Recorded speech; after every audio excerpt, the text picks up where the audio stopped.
Yesterday, I got blindsided with a big, ugly, nasty fine from the California Regional Multiple Listing Service, aka CRMLS, the biggest MLS in the country. I stepped out of the office to go to a DMV appointment, and when I got back, I sat down to see that I had just been slapped with a $2,500 fine. Yes, a $2,500 fine from the MLS. When I looked at the reason, it said that I had violated the offer of compensation in the MLS rules. And this was shocking because I would never enter an offer of compensation in an MLS listing.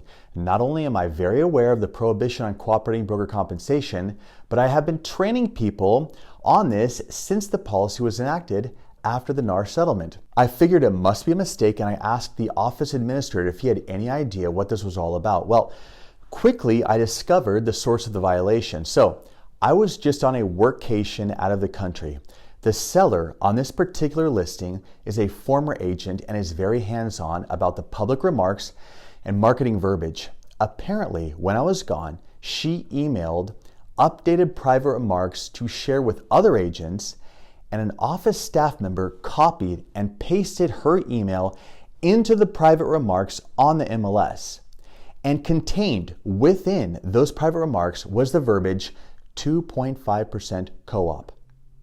All of this happened without my knowledge or authorization. And of course, this made me very upset.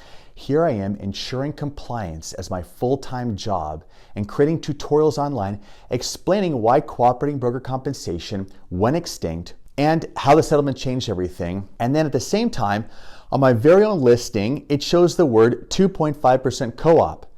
In addition to that, the fine amount is egregious.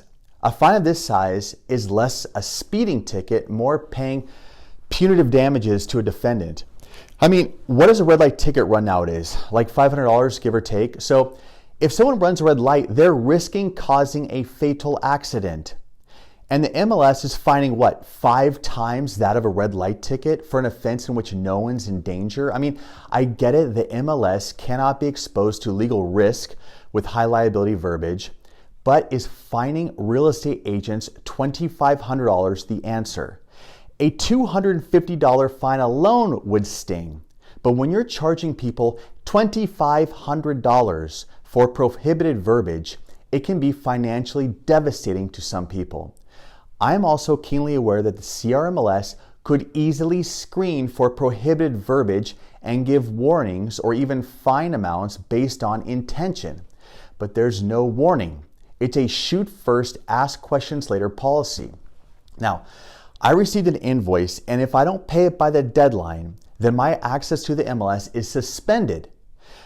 I do have a couple options to dispute the citation. One is a panel written review, and the other is a full evidentiary hearing. Now, if I choose the panel review request and the panel upholds the citation, then I get slapped with an extra $100 administrative fee added on to the $2,500.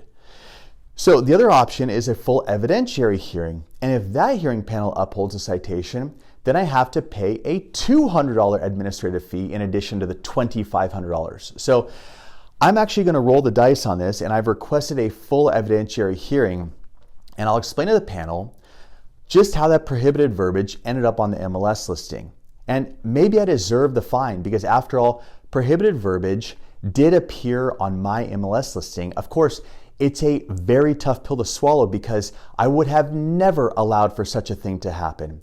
Had a staff member not chosen to take initiative and blindly copy and paste verbiage that they should have screened and accessed my MLS without my knowledge, this would have never happened. I'm actually interested to hear from other agents if I'm diverting blame or if I'm just choking on the pill of taking responsibility for what happened to my MLS at my office.